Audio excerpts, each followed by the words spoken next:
My name is Claire Westfield, and I'm 27 years old. Right now, I'm standing barefoot in 14-degree Fahrenheit snow on Christmas Eve, locked out of the house I grew up in. My father just slammed the door in my face. Through the frosted window, I can see my stepmother and stepsisters laughing, actually filming me on their phones. My wedding ring sits heavy in my coat pocket because I finally left my husband 3 days ago. My phone battery blinks at 3%. Then headlights cut through the darkness, illuminating the driveway. A black luxury sedan pulls up, and a woman steps out who looks exactly like my grandmother Margaret. But that's impossible. My grandmother died 6 months ago. Before we dive into how I ended up in this nightmare, drop a comment telling me where you're watching from. Have you ever had family betray you when you needed them most? Hit that like button if you believe blood doesn't always make family, and subscribe because this story gets wild. Trust me, you won't believe what happens when a dead billionaire comes back to settle scores. I need to take you back to understand how Christmas Eve became the night everything shattered. I grew up as the oldest child in what looked like a normal middle-class family in Portland. My father, Richard Westfield, worked as a mid-level accountant at a manufacturing firm. He wasn't happy about it. Dad always had bigger ambitions, always talked about the fortune he deserved, the respect he was owed. My mother, Patricia, was the warmth in our cold house. She worked as a nurse and somehow made our modest life feel magical. I remember her reading to me every night, teaching me to bake cookies, telling me I could be anything I wanted. What I didn't know then was that my mother came from money, serious money. My grandmother, Margaret Ashford, had built a commercial real estate empire from absolutely nothing, starting with a single bakery she bought at 22 and expanding into strip malls, office buildings, and apartment complexes across 3 states. But grandmother and my father hated each other. I was too young to understand the tension during those rare family dinners, the way Dad's jaw would clench when grandmother arrived, how he'd make cutting remarks about her success. Grandmother would take me for secret ice cream trips when I was little, just the 2 of us. She'd tell me stories about working 3 jobs to buy that first bakery, about negotiating with men who thought a woman couldn't understand business, about building something that would last. Those afternoons were golden. Then everything changed when I turned 12. My mother died in a car accident on a February morning. Black ice, the police said. Her car went off a bridge into the freezing river. They found her body 3 hours later. I remember my father's face at the funeral, dry-eyed and distant, while I sobbed into my grandmother's shoulder. Grandmother wanted to take me home with her that day, wanted me to live with her while Dad got his life together. He refused. Told her she'd never see me again if she tried to interfere. Said poisonous things about her manipulating my mother, about how Patricia had been happier once she'd cut contact with her own mother. I didn't know if that was true. I was 12 and drowning in grief. Within a week, grandmother stopped calling. Stopped visiting.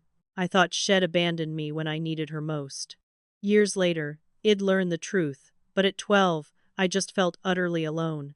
18 months after Mom died, Dad brought home Diane. She was younger than my mother, prettier in a sharp-edged way. With blonde hair she touched up religiously and a smile that never quite reached her eyes. She had twin daughters, Amber and Ashley, who were 10 years old. Suddenly, at 14, I went from grieving daughter to unpaid housekeeper. Diane made it clear from day one that I was the odd one out in this new family configuration. The twins got the bigger bedroom. I got the basement room that flooded when it rained. They got new clothes for school. I got their hand-me-downs even though we weren't the same size. Dad said I needed to contribute to the household, that I was old enough to help out. Help out meant cooking dinner 4 nights a week, doing everyone's laundry, babysitting the twins whenever Diane wanted to go out, which was constantly. The worst part came 6 months after the wedding. I'd been saving money from my mother's life insurance, a small college fund she'd set up for me. $20,000 that was supposed to be mine when I turned 18. Dad sat me down one evening and explained that the money was gone. Family expenses, he said. The twins needed braces. Diane's car needed repairs. The house needed a new roof. I screamed at him that it was my money, Mom's money for my education. He slapped me across the face, the only time he ever hit me. Told me I was ungrateful, that Head sacrificed everything to raise me alone. Diane stood in the doorway, watching with those cold eyes, saying nothing. I learned to be invisible after that. Worked 2 jobs through high school, one at a diner and one at a bookstore, saved every penny for college. I dreamed about escaping, about finding my grandmother again, about having a family that actually wanted me. What I didn't know was that grandmother had been trying to reach me for years. Dad intercepted every letter, every phone call, every attempt. He told her I wanted nothing to do with her, that I blamed her for Mom's death. He was systematic about it, creating a wall between us that I didn't even know existed.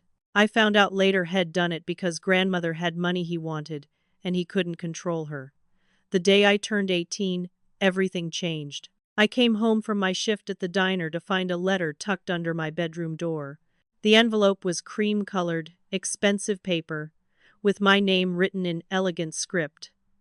Inside was a single card with an address and a time, and a note that said only, "I never stopped looking for you. Please come, Grandmother Margaret." I met her the next day at a small cafe downtown, my hands shaking as I pushed open the door. She was sitting in the corner booth, silver hair, perfectly styled, wearing a navy suit that probably cost more than my car. When she saw me, her face crumpled for just a moment before she composed herself. We sat across from each other, 2 strangers who should have been family, and she told me everything. How Shed hired investigators to find ways to contact me. How Dad had threatened legal action if she came near me. How Shed been setting money aside for me anyway, protecting it in a trust he couldn't touch. She told me about the cancer diagnosis Shed received 3 months earlier, stage 3, aggressive, maybe 2 years left if she was lucky. She wanted to know me before she died, wanted to make up for the lost time that wasn't her fault but felt like a debt she owed anyway. I cried in that cafe while she held my hand and apologized for things that weren't her fault. We made an agreement that day. Shed pay for my university education, help me build a life independent of my father, but Wed keep it secret. If Dad knew, he'd find a way to ruin it. He always did. For the next 7 years, Grandmother and I met once a month. She became my advisor, my cheerleader, my actual family. She was there when I graduated with my degree in social work, beaming with pride that my father never showed. She helped me navigate my first job at a nonprofit helping domestic violence survivors, telling me I had my mother's heart for helping people. She was the one who told me about the trust fund, $500,000 that would be mine at 25. Money from my mother's portion of the family estate that Grandmother had protected from Dad's greedy hands. Then, 6 months ago, Grandmother died. Or at least, that's what I thought. 3 years ago, I met Nathan Carver at a conference for nonprofit professionals. I was presenting on trauma-informed care for abuse survivors. He was in the audience, handsome in an understated way, with dark hair and kind eyes that crinkled when he smiled. After my presentation, he introduced himself, said he worked in finance, managing investments for charitable foundations, and was impressed by my work. We went for coffee that turned into dinner that turned into 3 months of the most romantic courtship I'd ever experienced. Nathan seemed genuinely interested in my work, my dreams, my thoughts on everything from politics to poetry. He never pushed for physical intimacy, never made me feel rushed or pressured. After a lifetime of feeling unwanted by my own father, Nathan's attention felt like sunlight after years in a cave. He proposed 8 months later at a restaurant overlooking the river. The ring was modest, which I appreciated. He said he wanted to build a life together, not impress me with things. I said yes because I genuinely believed I'd found my person, someone who saw me and chose me anyway. The moment I told my father I was engaged, his entire demeanor toward me changed. Suddenly, Richard Westfield was interested in my life again. He invited Nathan and me to dinner, acted like a proud father, made jokes and told stories about my childhood that were pure fiction. Diane and the twins, who'd ignored me for years, suddenly wanted to be best friends. They threw me a bridal shower, helped me pick a dress, acted like we'd always been close. I was so desperate for family approval that I ignored every red flag waving in my face. The wedding was small, mostly my friends and a few of Nathan's colleagues. Dad walked me down the aisle with tears in his eyes that I actually believed were real. Grandmother couldn't be there because her cancer treatment had taken a bad turn, but she sent flowers and a note that said, "Be certain, my darling. Marriage is easier to enter than to leave." I thought she was just being old-fashioned. The honeymoon was supposed to be 2 weeks in Italy. Nathan canceled it 3 days before, citing a work emergency that couldn't wait. I was disappointed but understanding. He worked hard, and I respected that. We moved into Nathan's apartment, a nice 2-bedroom in a newer building. The first month was fine, normal, adjusting to living together. Then things started changing in small ways that I told myself weren't significant. Nathan asked me to add him to my bank accounts for household expenses. When I hesitated, he got hurt, asked if I didn't trust him. I added him. He started monitoring what I spent money on, questioning purchases, suggesting I didn't need new work clothes or lunches with friends. He wanted passwords to all my accounts, said married couples shouldn't have secrets. I gave them to him because I didn't have anything to hide. He started coming to my work, saying he wanted to take me to lunch, but really checking who I talked to, which male colleagues I was friendly with. When I objected, he said he was just being romantic, that I was lucky to have someone who cared so much. The isolation happened gradually. Friends stopped calling after Nathan monopolized conversations when they visited. Family invitations dried up because Nathan always found reasons we couldn't go. My world shrank to our apartment and my work, and Nathan's approval became the sun I orbited around. I didn't realize I was being controlled until it was almost too late. One day, about a year into our marriage, I took an early lunch and decided to surprise Nathan at his office. I walked into the restaurant across the street and saw him sitting in a booth with my father, their heads close together, talking intently. They didn't see me. I hid behind a column and listened, my heart pounding. Dad was saying something about the timeline, about how I turned 25 next year. Nathan responded that he was working on it, that I was stubborn but had get access to the accounts once the trust matured. Dad laughed and said something about me being just like my mother, naive and easy to manipulate. Nathan said Head earned his share of the money. Putting up with me for 2 years wasn't easy. They toasted with expensive whiskey that I knew Nathan couldn't afford on his salary. I left before they saw me, walked back to work in a daze, my entire marriage recontextualizing itself in my mind. My father had orchestrated my relationship, had found Nathan, told him about grandmother's money, paid him to court me and marry me. The kind eyes, the romantic gestures, the patient courtship, all of it was a performance. I was a mark, a long con, and I'd fallen for it completely. That night, I started planning my escape in secret. Opened a new bank account Nathan didn't know about. Started moving small amounts of money each week.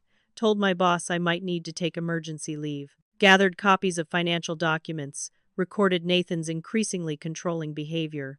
I was methodical because I'd worked with enough abuse survivors to know that leaving is the most dangerous time. Then grandmother died, and everything accelerated. The funeral was surreal.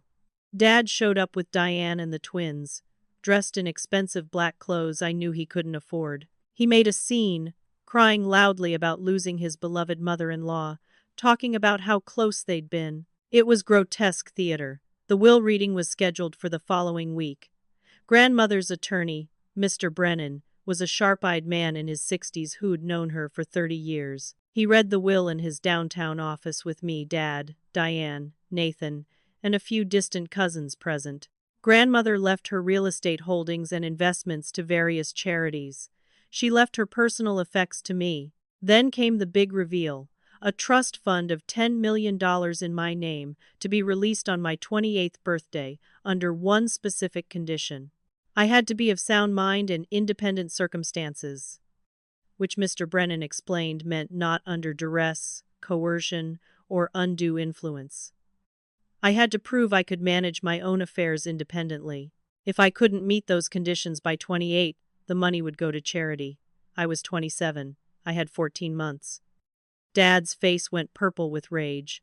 He started yelling about how the money should be split among family, how it wasn't fair that I got everything, how Head raised me and deserved compensation. Mr. Brennan had him escorted out by security. Nathan sat very still, his face carefully neutral, but I could see his mind working. Diane and the twins were whispering furiously. The cousins looked annoyed but left quietly. When everyone was gone, Mr. Brennan looked at me seriously and said, "Your grandmother was very specific about these terms, Claire. She wanted to ensure you were truly free before you inherited. If anyone is controlling you, financially or otherwise, the conditions aren't met. Do you understand?" I understood perfectly.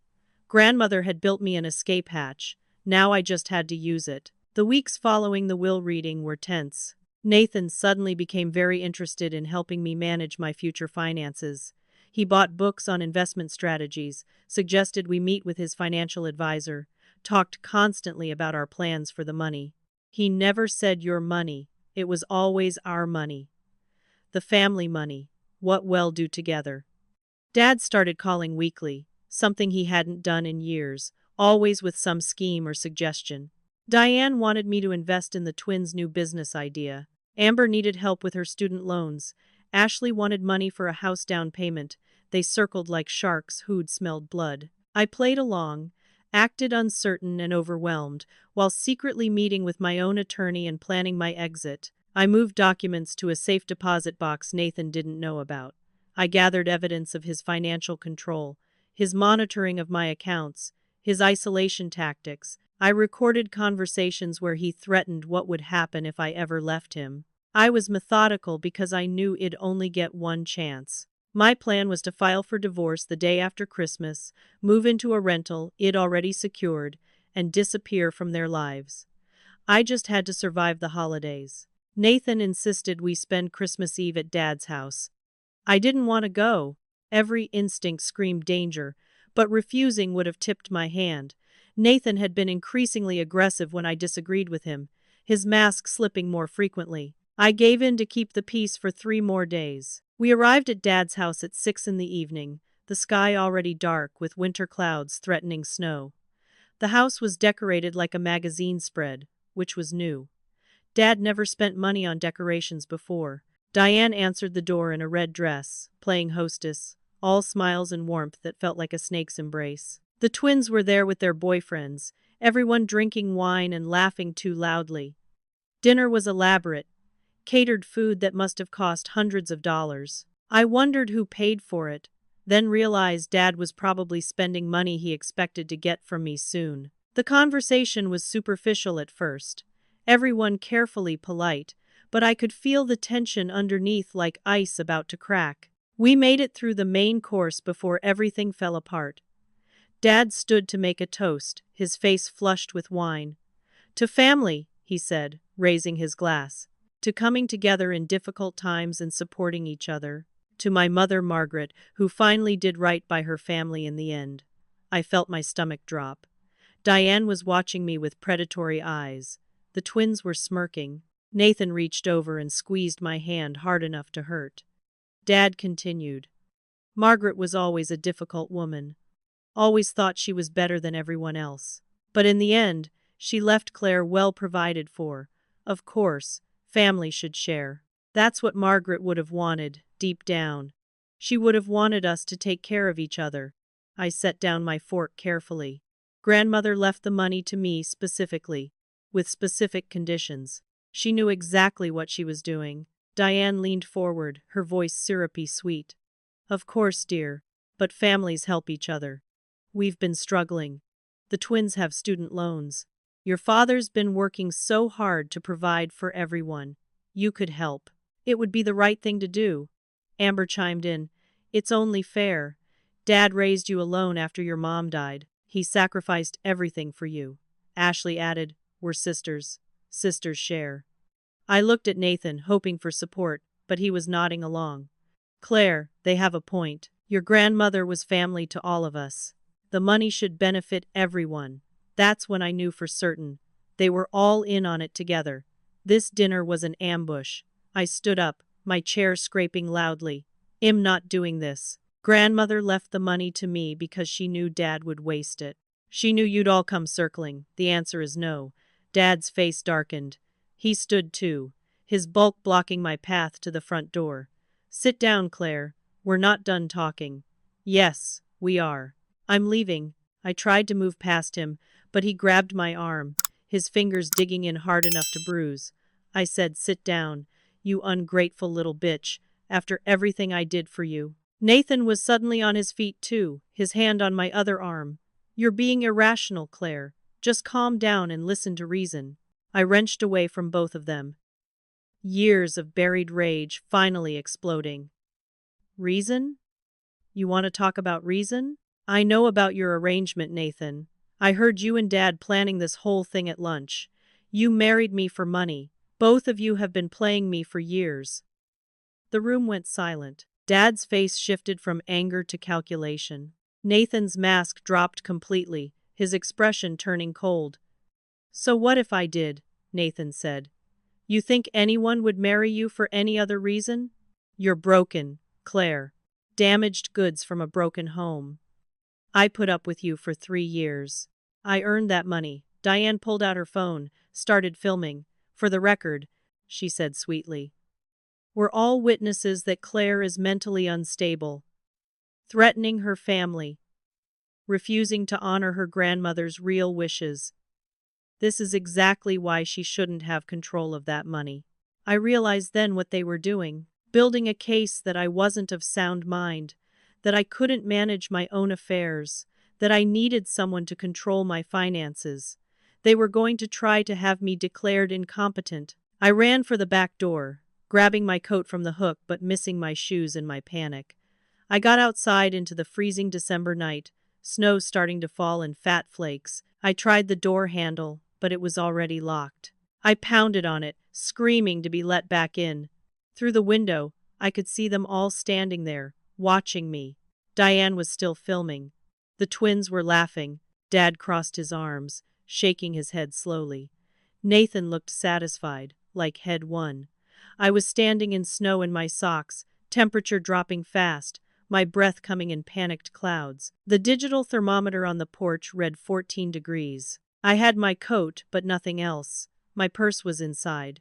My phone was in my coat pocket with 3% battery. I tried calling emergency services, but my fingers were already getting numb, and the phone died before the call connected. I could feel my feet going numb, that dangerous prickling sensation that meant frostbite was starting.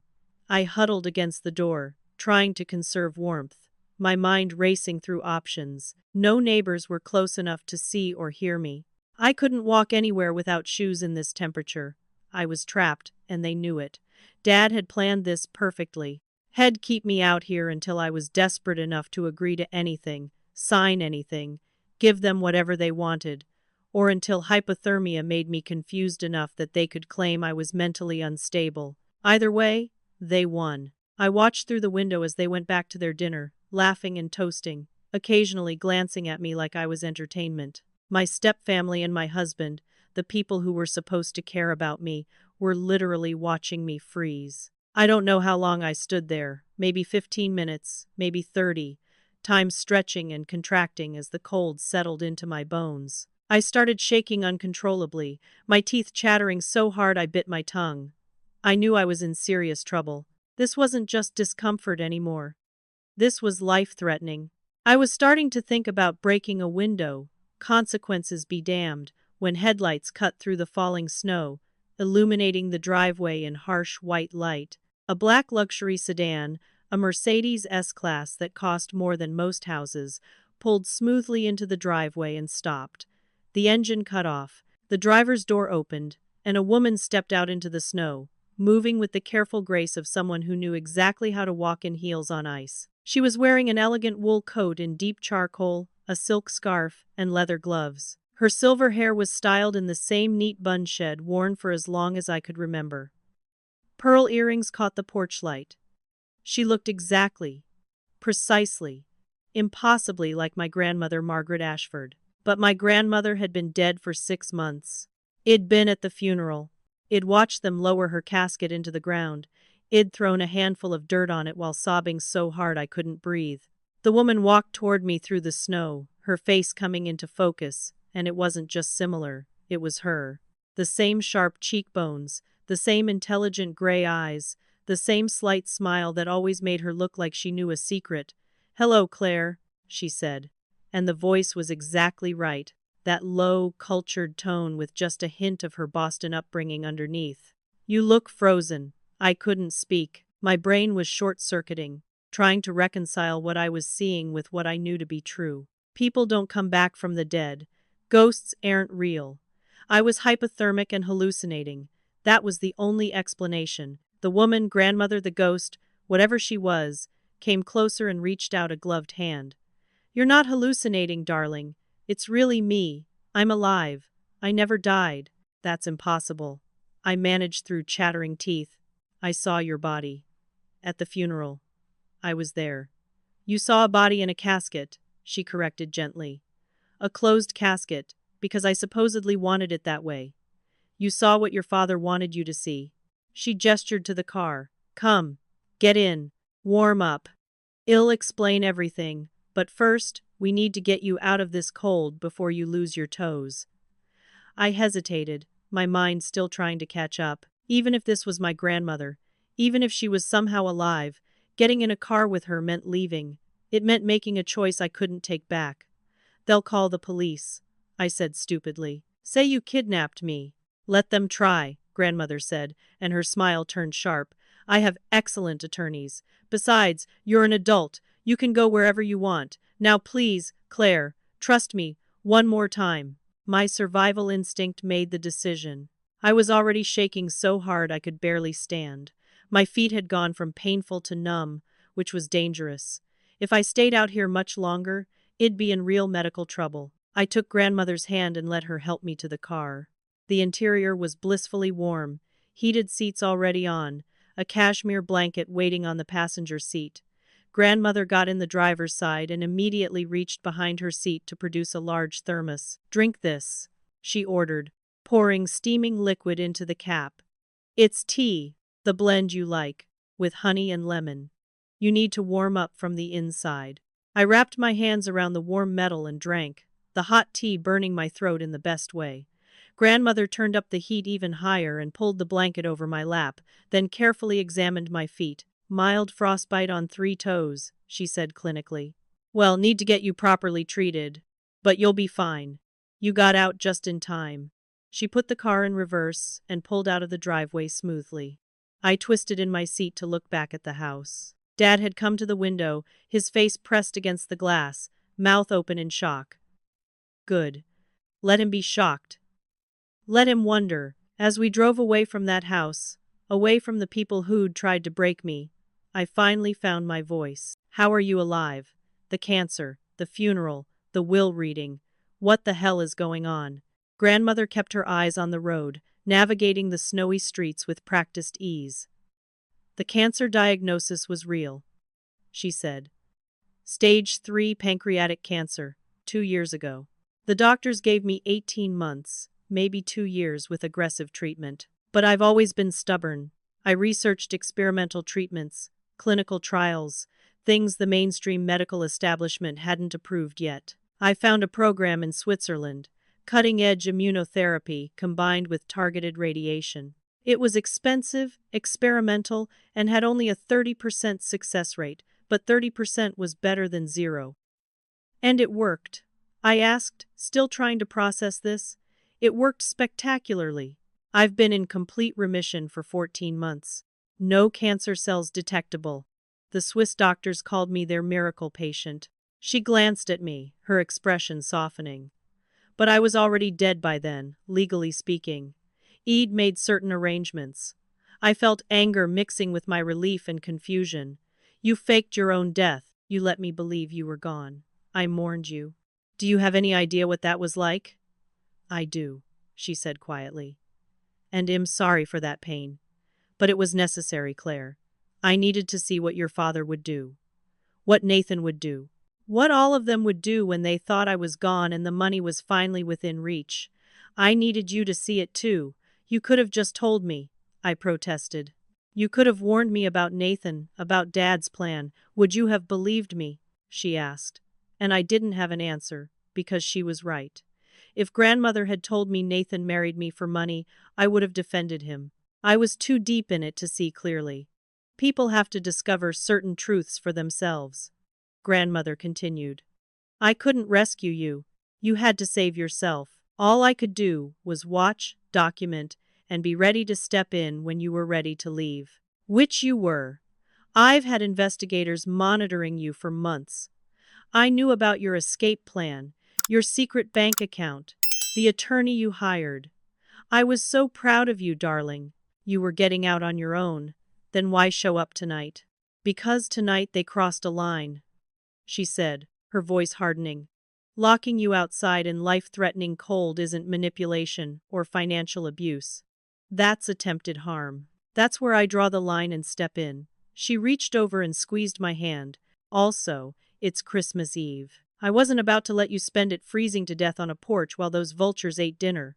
Despite everything, I laughed, a slightly hysterical sound. This is insane. This whole thing is insane. Welcome to the Ashford family, darling. Grandmother said dryly. We don't do anything by half measures. She turned onto a highway heading out of the city, and I realized I had no idea where we were going. Where are we going? Home, she said simply. Your real home, the one I built for us. We drove for 45 minutes into the countryside, the snow falling steadily, blanketing everything in white. Grandmother drove with the confidence of someone who knew these roads well, taking turns I didn't recognize, heading deeper into an area of horse farms and estates I'd never visited. Finally, we turned through an ornate iron gate that opened automatically, drove up a long private road lined with mature trees, and emerged in front of a house that took my breath away. It wasn't a mansion in the ostentatious sense. It was modern, all clean lines and floor-to-ceiling windows, built into the hillside so it seemed to grow from the landscape. Warm light glowed from inside, and I could see the open floor plan, the beautiful furniture, the art on the walls. This place was worth millions. You've owned this the whole time? I asked, stunned. I bought it 30 years ago, Grandmother said, pulling into a heated garage. Your mother knew about it. We used to come here together when she was your age, before she met your father. This was going to be her inheritance, her escape plan if she ever needed it. After she died, I kept it for you. The garage door closed behind us, and Grandmother helped me out of the car, supporting me as my feet tingled painfully, blood flow returning. The door to the house opened, and a woman in her 50s appeared, dressed in casual but expensive clothes, her face concerned. Mrs. Ashford, you found her. Oh, the poor dear. Come in, come in. Let's get you warm. This is Geneva, Grandmother said. She manages the household. Geneva, this is my granddaughter Claire. She needs medical attention for her feet, a hot bath, warm clothes, and probably a stiff drink. Already prepared, Geneva said, ushering me inside into warmth and light and safety. The next hour passed in a blur of efficiency. A doctor appeared, an older man named Patterson, who examined my feet with gentle hands and declared that I'd been very lucky. Minor frostbite, tissue damage minimal, should heal completely with proper care. He bandaged my toes, gave me pain medication, and left instructions for follow-up care. Geneva drew a bath in a guest suite that was bigger than the apartment I'd shared with Nathan, with heated floors and a soaking tub deep enough to swim in. She laid out clothes in exactly my size, soft cashmere and silk that felt like luxury against my skin. I soaked in that bath until my body stopped shaking, until the cold finally left my bones, and cried until I had nothing left. When I finally emerged, wrapped in a thick robe, I found my way downstairs following the sound of a crackling fire. Grandmother was sitting in a study, 2 glasses of amber liquid poured and waiting. Bourbon, she said, handing me one. Your mother's favorite. I thought you might need it. I sat in the chair across from her, the fire warming my face, and took a long drink. The bourbon burned perfectly going down, heat spreading through my chest. We sat in silence for a long moment, just being present together, alive when we shouldn't be, or at least when I thought we weren't. I have so many questions, I finally said. Grandmother smiled. I have answers. Let's start with the important ones. She pulled out a folder from the side table, thick with documents. The will reading you attended was theater. Real legal documents, real trust fund. But the numbers were fiction. The 10 million I supposedly left you? That was the test amount, the bait to see who would come circling. I set down my glass carefully. What do you mean? Fiction. The real estate empire I built is worth significantly more than I let anyone believe, grandmother said. $80 million in assets, give or take, depending on current valuations. Properties in 7 states, commercial holdings, residential developments, investment portfolios. Your father thought I had a few $1 million in real estate. He never knew I was wealthy enough to be in Forbes. My mind reeled. $80 million. I spent 60 years building it, she said simply. Starting with that one bakery I bought with money I saved working 3 jobs. I was strategic, patient, and ruthless when I needed to be. I learned early that as a woman, I had to be twice as smart and 3 times as tough to be taken seriously. So I was. By the time I was 40, I owned more real estate than most of the men who'd dismissed me as a silly woman playing at business. She leaned forward, her eyes intense. But money like that makes you a target, Claire. It brings out the worst in people. I saw it happen with your father. Richard courted your mother because he thought marrying into my family would make him rich. When I refused to just hand him money, when I told him he had to earn success himself, he turned poisonous. He isolated Patricia from me, fed her lies about how I disapproved of her choices, about how I thought she wasn't good enough. By the time I figured out what he was doing, the damage was done. Mom believed him, I asked, my heart breaking for the relationship they'd lost. Your mother was kind and trusting, grandmother said sadly. She wanted to believe the best in people. By the time she realized who Richard really was, she was trapped, married with a daughter. She started planning to leave him, started reconnecting with me in secret. We were going to get her out. Then she died. The way grandmother said that last sentence made my blood run cold. What do you mean? I asked carefully. Grandmother opened another folder, older documents, police reports with notes in the margins. Your mother didn't die in a random accident, Claire. I've spent 15 years proving it, and I finally have enough evidence. She pushed the papers toward me, and I read with growing horror. Patricia Westfield, deceased at age 34 when her car left the road and plunged into the river. Officially ruled accidental due to icy conditions, but the new investigation showed brake line tampering. Financial motive. A witness who'd been paid to stay quiet finally coming forward. My father's car at the scene. He killed her, I whispered. Grandmother's face was carved from stone. I believe he did.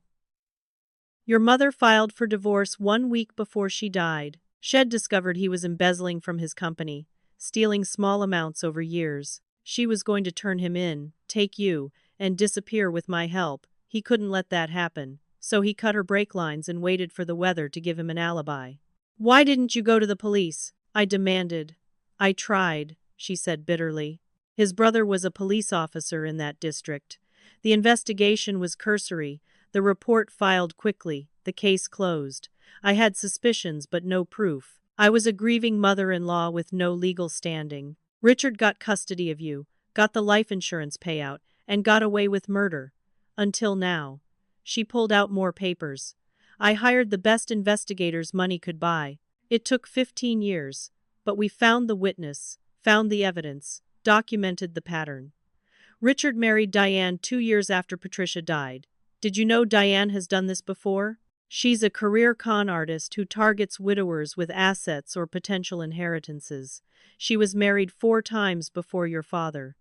3 of those husbands died under suspicious circumstances. 1 she bankrupted and abandoned. She's been investigated in 2 states but never charged.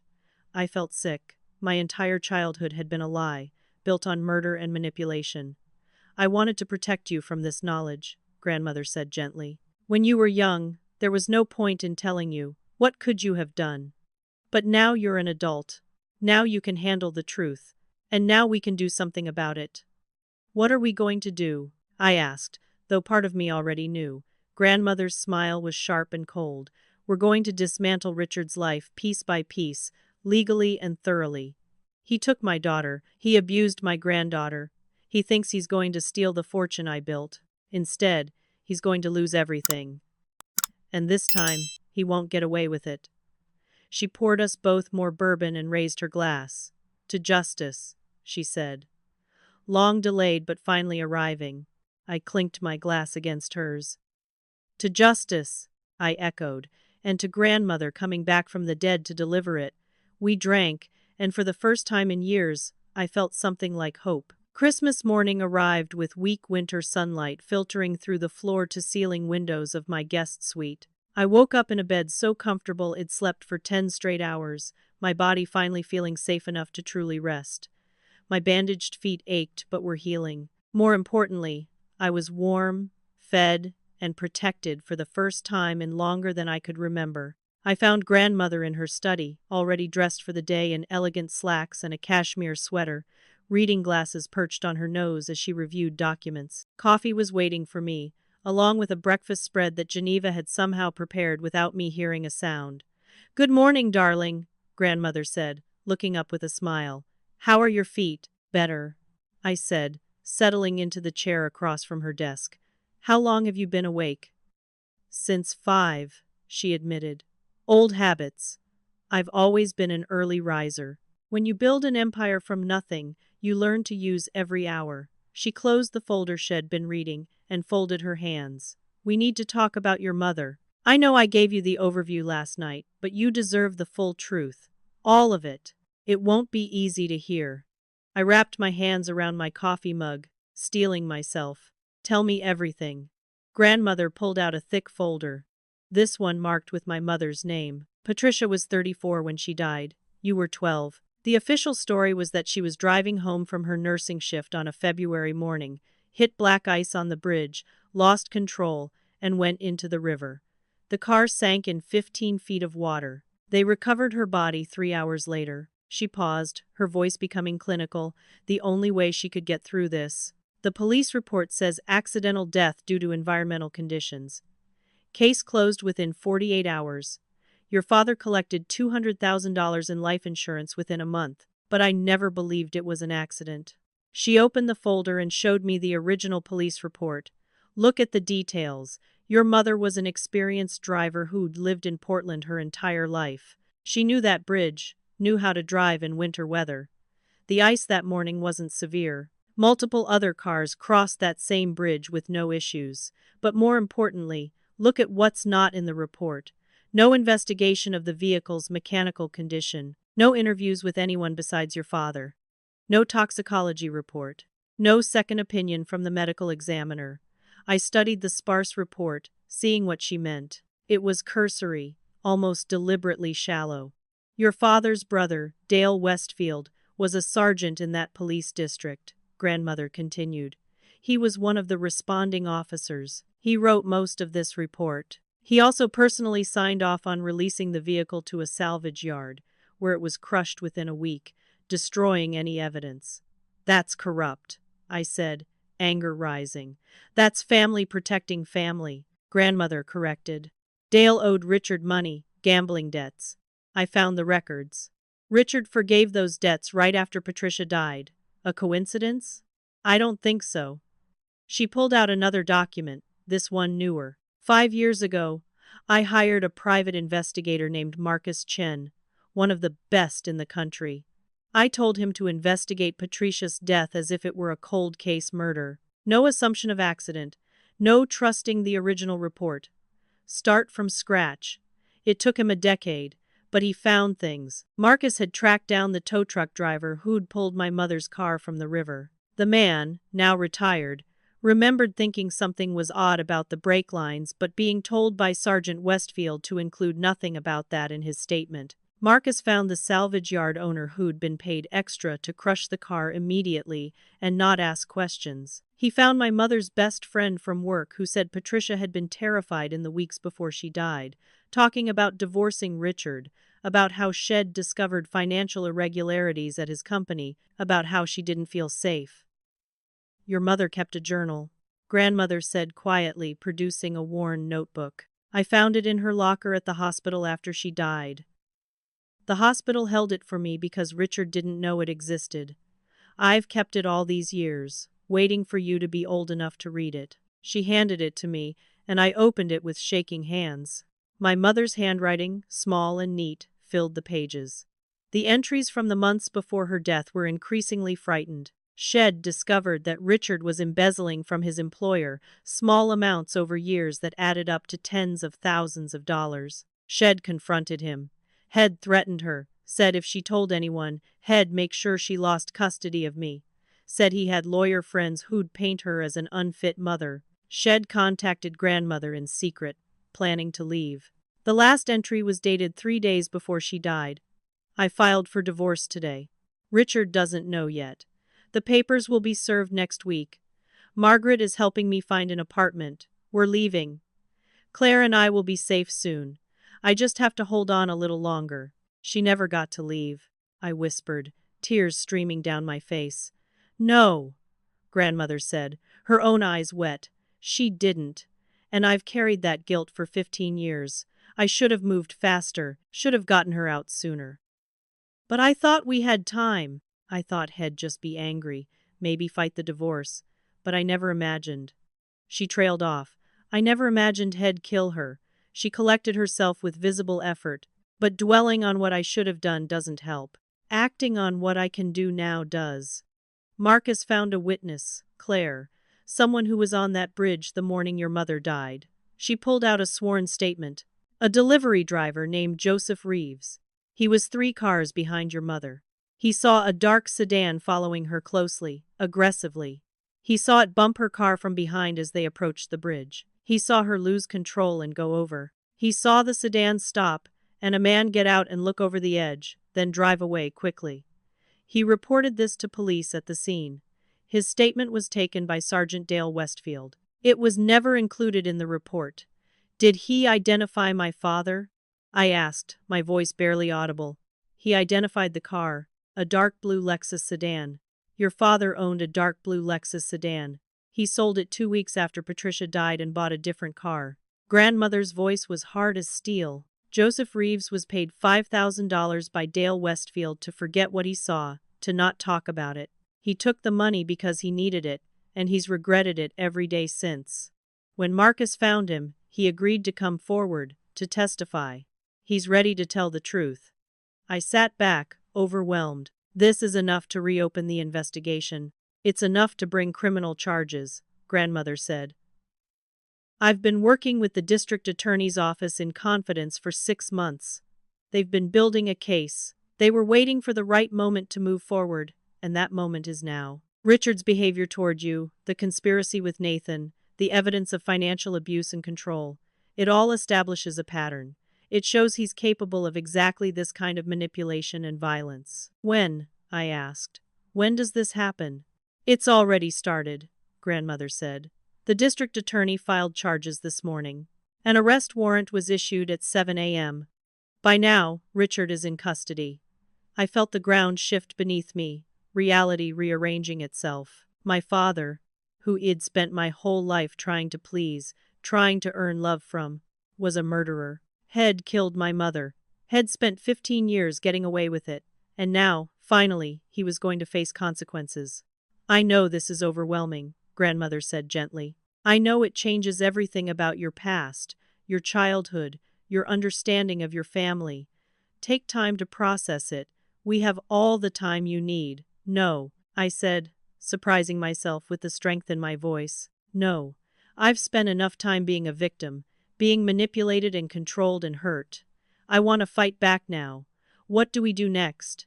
Grandmother's smile was fierce and proud. Now, darling, we go to war. The day after Christmas, while most people were relaxing with their families or returning gifts, grandmother's team of attorneys and investigators executed a plan that had been months in the making. Shed explained it to me over breakfast, laying out each step with the precision of a general planning a campaign. The goal wasn't just to expose the truth about my mother's death, though that was the cornerstone. The goal was to dismantle every piece of the conspiracy that had trapped me, to hold everyone accountable, and to make sure none of them could hurt anyone else ever again. We start with the easiest targets, grandmother had said, and work our way up to Richard. The first domino fell at 10 a.m. when Nathan showed up at Dad's house, having spent Christmas night there after I disappeared. He was furious, demanding to know where I was, making threats about having me declared mentally incompetent. Instead of finding allies, he found a process server waiting on the doorstep with a thick envelope of legal documents, divorce petition, restraining order prohibiting him from contacting me or coming within 500 feet, a lawsuit for fraud in the inducement of marriage, a freeze on all jointly held accounts, pending investigation of financial abuse, and a notice that had been terminated from his employment effective immediately. Nathan's face, according to the investigator who watched from across the street, went from red to white to purple in the span of 30 seconds. The termination was particularly devastating. Grandmother's team had provided Nathan's employer, a prestigious financial management firm, with documentation of his scheme. Not only had he married me under false pretenses for financial gain, but had been conducting an affair with the wife of one of the firm's biggest clients. The affair partner was a wealthy woman named Victoria Chambers, who'd been investing with Nathan's firm, had been sleeping with her while married to me, promising her he'd leave me once he got access to my inheritance, planning to run off with her and the money. Victoria's husband, when informed by grandmother's investigators, had been livid. Had pulled $15 million in investments from the firm and threatened a lawsuit. Nathan's bosses had no choice but to fire him immediately and ban him from the industry. His career was over. His marriage was over. His scheme had collapsed. Nathan tried calling Dad. His voice panicked on the voicemail that investigators recorded. "Richard, this is falling apart. They know everything. Your mother-in-law is alive, did you know that? She's the one behind this. We need to find Claire. We need to fix this now." But Dad wasn't answering his phone. He was in a holding cell downtown, being processed on murder charges. The twins were the next targets. Amber and Ashley had been living comfortable lives funded by credit cards they maxed out regularly, always expecting Dad to bail them out, always spending money they didn't have. What they didn't know was that much of their spending had been fraudulent. False tax returns claiming dependents that didn't exist, unreported income from various side jobs, fraudulent unemployment claims. Grandmother's forensic accountants had documented all of it and provided the evidence to the Internal Revenue Service. On December 26th, Amber and Ashley both received certified letters informing them they were being audited, with preliminary findings suggesting fraud charges were forthcoming. The potential fines and penalties totaled over $200,000 combined. Their boyfriends, who'd been around for the potential money, disappeared immediately. Amber called Dad's house in a panic, only to get Diane, who was dealing with her own crisis. Because Diane was the third domino to fall, and her fall was the most spectacular. Diane's real name was Diane Patricia Morrison, and she'd been married 5 times before she met my father. Grandmother's investigators had tracked down all 5 previous husbands or their families. Husband 1 had died in a suspicious house fire 3 months after changing his will to leave everything to Diane. The fire investigation had been inconclusive. The death ruled accidental. Diane collected $200,000 in life insurance. Husband 2 had died from an apparent heart attack at age 42, only 2 years after marrying Diane. Had also recently updated his will. Diane collected his savings and the house. Husband 3 had died falling downstairs in their home, accidental death. Diane got his veterans benefits and life insurance. Husband 4 survived but was bankrupted. Diane had convinced him to put all his assets in her name, then divorced him and took everything. Had tried to press charges but couldn't prove fraud. Husband 5 died from complications of diabetes that Diane, as his wife and caretaker, had been managing. The insulin dosing records showed irregularities, but nothing could be proven. Each time, Diane had moved to a new state, changed her last name, and started fresh. She was a serial black widow, a murderer, who'd perfected her technique over 20 years. Grandmother had provided all of this documentation to law enforcement in multiple jurisdictions. Warrants were issued. On December 26th, police arrived at Dad's house to arrest Diane Morrison on suspicion of murder in 2 states and fraud in 3 others. She was extradited to Colorado, where the strongest case against her existed, to await trial. The twins watched their mother being led away in handcuffs, screaming about how this was all my fault, how Eid destroyed the family. Amber posted a rant on social media about how I was a terrible person who'd turned on my own family. The post got her fired from her retail job when someone sent it to her manager, showing that she was publicly accusing someone of crimes while her mother was being arrested for actual murders. Ashley tried a different approach, sending me a long email about how she and Amber had been manipulated by their mother and my father, how they'd been victims too, how surely I could understand and maybe help them financially now that they were facing legal troubles. The email ended with a request for $50,000 to cover legal fees and debts. I didn't respond. My attorney sent a cease and desist letter instead. By the end of the day, on December 26th, Nathan was unemployed and facing multiple lawsuits. The twins were under IRS investigation and abandoned by their boyfriends. Diane was in custody in Colorado, and Dad was sitting in county jail, unable to make bail, facing murder charges. The entire conspiracy had collapsed in less than 48 hours. Grandmother's team had been surgical, precise, devastating. How did you coordinate all of this? I asked her that evening, as we sat in her study reviewing the day's events. How did you get all the pieces to fall at exactly the right time? I've had 15 years to plan it, she said simply. 15 years to gather evidence, build cases, identify everyone involved. I just needed the right moment to execute. When Richard locked you outside on Christmas Eve, when he showed his true nature so blatantly, I knew it was time. The district attorney agreed. We moved forward with everything at once. And now? I asked.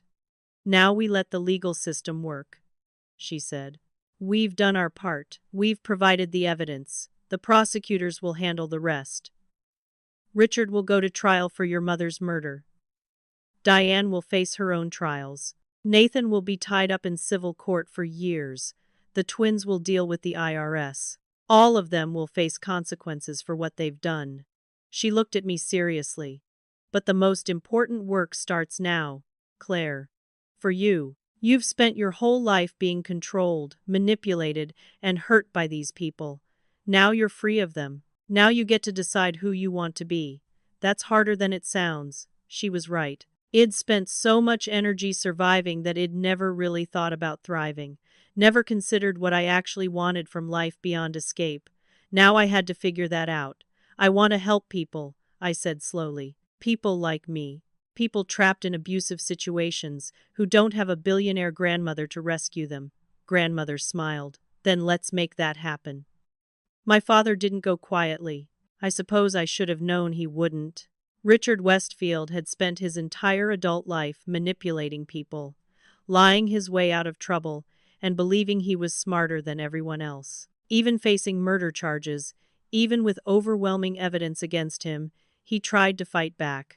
From his jail cell, he hired a cheap attorney named Simmons who specialized in defending white-collar criminals and had a reputation for aggressive, theatrical tactics. Simmons filed an emergency motion claiming that I was being held against my will by my grandmother, that I was mentally incompetent and couldn't make decisions about my own life, that the entire case against Richard was based on a conspiracy by a vindictive old woman who'd manipulated her granddaughter. The motion demanded that the court appoint a guardian over my finances and person, specifically requesting that Richard be considered for that role since he was my father and had always had my best interests at heart. It was absurd on its face. But Simmons got it in front of a sympathetic judge and managed to get a hearing scheduled. He also tipped off the media, spinning a story about an elderly billionaire who'd faked her own death and was now holding her granddaughter prisoner. The local news picked it up, running sensational headlines about family drama and disputed inheritances. For 3 days, I couldn't go anywhere without reporters trying to get comments. Grandmother was unbothered. Let him make noise, she said calmly. Rope to hang himself with. The hearing was scheduled for January 3rd. Richard's attorney painted a picture of a vulnerable young woman who'd been brainwashed by a wealthy grandmother with a history of family conflict. He claimed he'd been happy in my marriage until grandmother appeared from the dead and turned me against Nathan. He suggested I wasn't capable of managing the inheritance I was due to receive. He even brought up my work with domestic violence survivors, twisting it to suggest I'd been influenced to see abuse where none existed. It was masterful manipulation, and for a moment, watching from the gallery, I worried it might work. Then grandmother's attorney, a formidable woman named Judith Harrington who'd been practicing law for 40 years, stood up for rebuttal. She presented documentation of every instance of abuse I'd suffered. Nathan's financial control, with bank records showing how Head drained my accounts, text messages where Head threatened me, recordings of his threats about what would happen if I left. She showed evidence of the conspiracy between Nathan and Richard, including the recording I'd made of their conversation at lunch. She presented testimony from my employer, my friends, my therapist, all confirming that I'd been planning to leave Nathan before grandmother ever appeared, that I was of sound mind and acting independently. Then she dropped the bomb. She played security footage from Christmas Eve. Grandmother's investigators had installed a camera across the street from Dad's house weeks earlier, anticipating something might happen. The footage showed everything. Me trying to get back inside while my family laughed at me through the window. Dad and Nathan physically restraining me before I ran. Diane filming me freezing outside. The timestamp showed I'd been out there for 27 minutes in 14-degree weather before grandmother arrived. The courtroom went silent. Judge Morrison, a stern woman in her 60s, looked at the footage and then at Richard's attorney. "Counselor, are you seriously arguing that this woman needs her father to manage her affairs when your client is literally on video, locking her outside in life-threatening weather?" Simmons tried to recover. "Your Honor, the footage lacks context. Family disputes can be heated. My client never intended any real harm." Intent. Judge Morrison's voice was icy. The intent was to freeze her into submission. The intent was clear. Motion denied. Furthermore, I'm ordering a restraining order to remain in place. Richard Westfield is not to contact his daughter under any circumstances. This hearing is concluded. Richard, who'd been watching via video from jail, started shouting. His audio was muted, but we could see him red-faced and furious. The judge simply ended the video call. Outside the courthouse, grandmother held a press conference. I stood beside her, finally ready to tell my story publicly. Cameras flashed as grandmother stepped up to the microphone. "I'm Margaret Ashford," she began, "and I'd like to address the rumors about my death and my relationship with my granddaughter. Yes, I took a health sabbatical that was misreported as my death. I was undergoing cancer treatment overseas. I am now in remission. At no time did I fake my death or mislead anyone intentionally. The confusion was due to family miscommunication. She was lying smoothly, protecting herself legally while getting close enough to the truth. During my absence, I became concerned about my granddaughter's well-being. I had investigators monitor her situation, and what they found was deeply troubling. Claire was in an abusive marriage, orchestrated by her father as part of a scheme to access her inheritance. She was systematically isolated, financially controlled, and ultimately physically endangered. I intervened when her life was at risk. She gestured to me, and I stepped forward. My heart was pounding, but my voice was steady. "My name is Claire Westfield," I said to the cameras. "I'm 27 years old. I'm not being held against my will. I'm not mentally incompetent.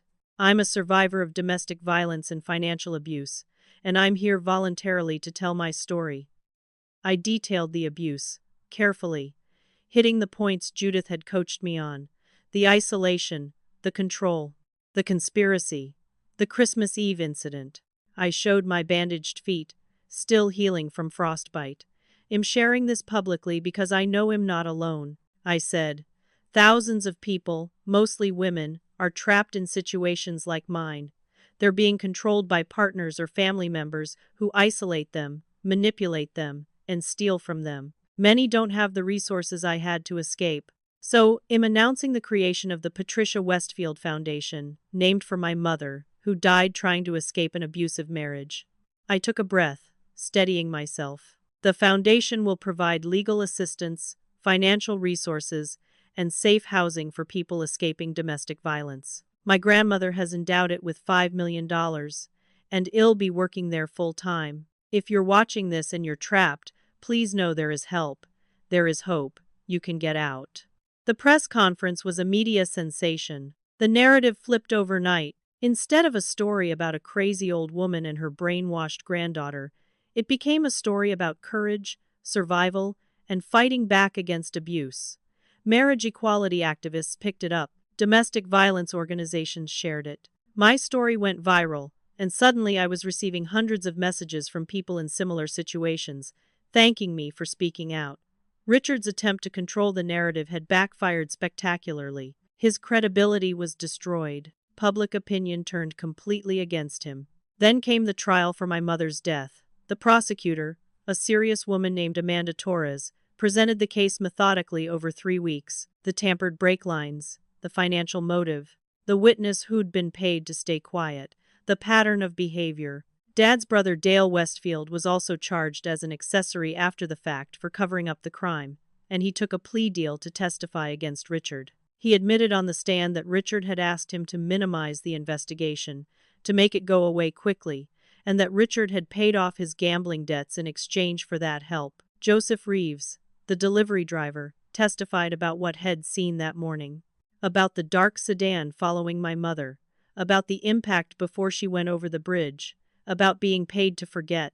My mother's colleague testified about Patricia's fears in the weeks before her death. My grandmother testified about the divorce papers, the plans to leave, the journal entries. I testified about growing up knowing something was wrong, sensing that my father wasn't what he pretended to be, but being too young to understand what.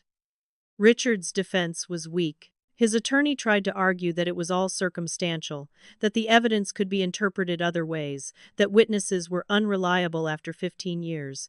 But the pattern was too clear. The jury saw through it. After 4 hours of deliberation, they came back with a verdict. Guilty of second-degree murder. Guilty of conspiracy to commit insurance fraud. Guilty of tampering with evidence. The sentencing came 2 weeks later.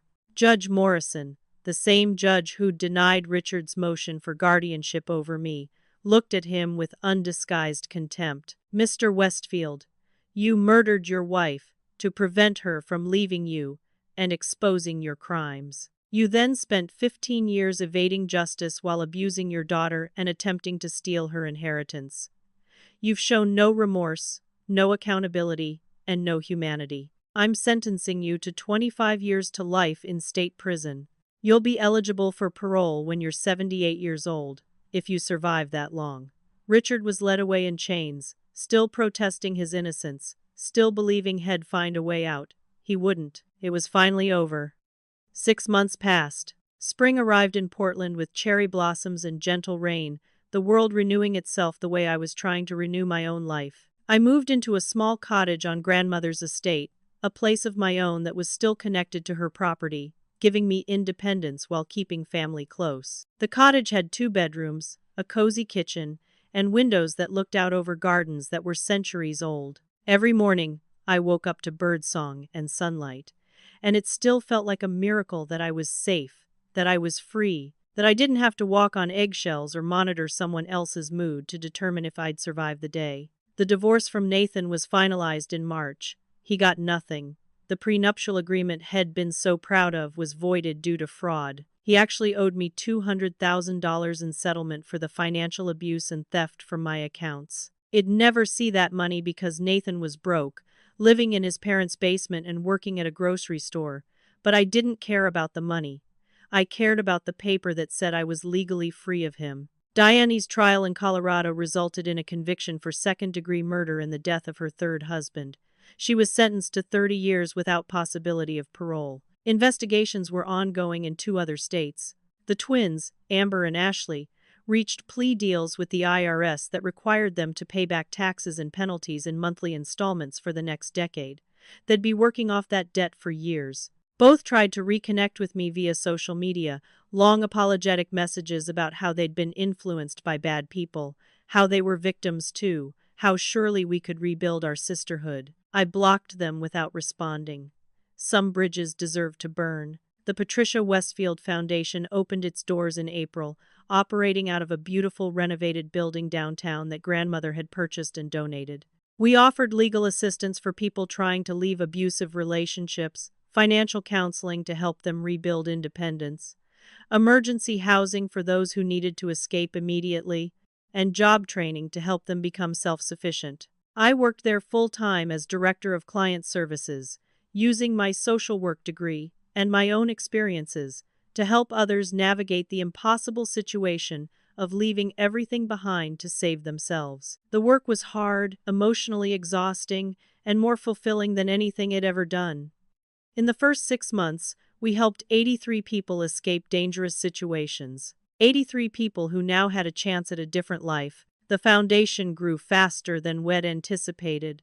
Donations poured in after my public story went viral. Other survivors came forward to volunteer, to share their skills, to help the next person through. We opened a second location in Seattle within 4 months, and had plans for a third in Sacramento by the end of the year. Grandmother mentored me in running the organization, teaching me about budgets and strategic planning and how to scale operations without losing the personal touch that made the work meaningful. "You have a gift for this," she told me one afternoon as we reviewed expansion plans in her study. "Not just the helping, though you're good at that, the business side, the strategy. You think like I do, see the systems and how to build them sustainably. You're going to do extraordinary things, Claire." Coming from her, it meant everything. I started therapy in February with a psychologist named Dr. Simmons, who specialized in complex trauma. Once a week, I sat in her comfortable office and unpacked 30 years of pain, manipulation, and survival. We worked through my childhood, my mother's death, the years of emotional abuse from my father and Diane, the marriage to Nathan that had been designed to trap me. It was grueling work, confronting all of it honestly, but I was determined to heal properly rather than just bury the pain and pretend I was fine. Dr. Simmons helped me understand that I wasn't broken, despite what Nathan had said. I was hurt, yes, traumatized, absolutely, but hurt and trauma could heal if I did the work. She helped me recognize my own strength, the resilience that had kept me going through years when most people would have given up. "You survived," she told me. "That took extraordinary courage. Now you get to do the harder thing, which is thrive." I made friends, real ones, not people who wanted something from me. Women from the foundation became my closest confidants, people who understood what it meant to rebuild yourself from nothing. I joined a book club, started taking pottery classes, did normal things that normal people did when they weren't constantly afraid. Slowly, tentatively, I learned to trust again. The 1-year anniversary of that Christmas Eve arrived in December. Grandmother and I decided to host a dinner at the estate, inviting the women we'd helped through the foundation over the past months. 20 people came, filling Grandmother's formal dining room with laughter and conversation and the kind of hope that comes from knowing you're not alone. We went around the table, each person sharing one thing they were grateful for. When it came to me, I looked around at these faces, these women who'd been strangers and were now family in the ways that mattered, and I felt overwhelmed with emotion. "I'm grateful for second chances," I said simply, "for the chance to become someone new, someone stronger, for finding family in unexpected places, and for my grandmother, who taught me that love means giving people the tools to save themselves, not doing it for them." Grandmother raised her glass from her spot at the head of the table. "And am grateful for the courage it takes to use those tools," she said. "For granddaughters who are stubborn enough to survive and brave enough to help others do the same. To all of you, to second chances, and to the families we choose." We drank and ate and celebrated, and later, after everyone had gone home, Grandmother and I sat by the fireplace in her study, just the two of us in companionable silence. Outside, snow began to fall, just like it had a year ago. But this time, I was warm and safe and home. "Do you ever regret how it happened?" I asked her. "The elaborate plan, the fake death, all of it? Do you wish it could have been different?" Grandmother considered for a long moment. "I regret the pain you went through," she said finally. "I regret not protecting you better when you were young. But do I regret the outcome? No. You needed to see who they really were. You needed to save yourself. If I'd just swept in and rescued you, you would have always wondered if you could have made your marriage work, if your father could have changed, if you were strong enough to stand on your own. Now you know, you are strong enough, you were always strong enough." She reached over and took my hand. "You turned pain into purpose, darling. You took the worst thing that ever happened to you and used it to help others. That's alchemy, That's what makes you extraordinary. I thought about the girl it'd been a year ago, standing barefoot in the snow, believing she had nowhere to go and no one who cared. I thought about how far I'd come, how much I'd changed, how I'd built a new life from the ashes of the old one. I used to think family was the people you were born to, I said. That blood made you obligated to love people, even when they hurt you. But that's not true, is it? No, grandmother agreed. Family is who shows up for you, who sees you at your worst and helps you become your best, who stands by you when it costs them something. Blood doesn't make family, love and loyalty do. Choice makes family. I looked around her study, at the life she'd built, the empire she'd created from nothing, the legacy she was passing on to me. I thought about the foundation, the people we'd helped, the work we were doing. This was family. This was what mattered. Thank you, I said quietly. For everything. For saving me. Grandmother shook her head, smiling. Darling, you saved yourself. I just gave you the tools and stood witness to your courage. That's all any of us can do for each other. Give tools and witness courage. We sat together as the snow continued to fall outside, and I realized I wasn't afraid anymore. Not of my father in his prison cell. Not of Nathan rebuilding his pathetic life. Not of the twins and their resentment. Not of being alone or unloved or abandoned. I had myself now. I had my own strength. I had family I'd chosen and who'd chosen me back. I had work that mattered and a future I was building deliberately. The girl who'd been locked outside in the cold was gone. In her place was a woman who owned the ground she stood on, literally and figuratively. A woman who'd turned betrayal into purpose and pain into power. Sometimes you have to lose everything you thought was family to find the family you actually need. Sometimes the end is really just the beginning. Sometimes the people who hurt you most give you the greatest gift by showing you exactly who not to become and exactly how strong you really are. I raised my glass one more time. To new beginnings, I said. Grandmother clinked her glass against mine. And to the courage to take them, she added. Always. Outside, the snow fell soft and clean, covering everything in white, making the world new again. Inside, it was warm and safe, and finally, truly home. So that's my story. The story of how my father locked me outside in -10 degrees Celsius on Christmas Eve and my supposedly dead billionaire grandmother showed up to save me. Except she didn't save me. Not really. She gave me the tools to save myself. And that made all the difference. What would you have done in my situation? Would you have gotten in the car with someone who looked like your dead grandmother? Have you ever had to cut off family members who were toxic? Drop your thoughts in the comments. If this story resonated with you, please hit that like button and subscribe for more true stories about survival, resilience, and finding your way through impossible situations. Share this with someone who might need to hear that they're strong enough to leave, strong enough to start over, strong enough to build something beautiful from the broken pieces. Thank you for listening to my story. I hope it helps someone out there who's standing in the cold right now, wondering if they'll ever be warm again. You will, I promise, you will.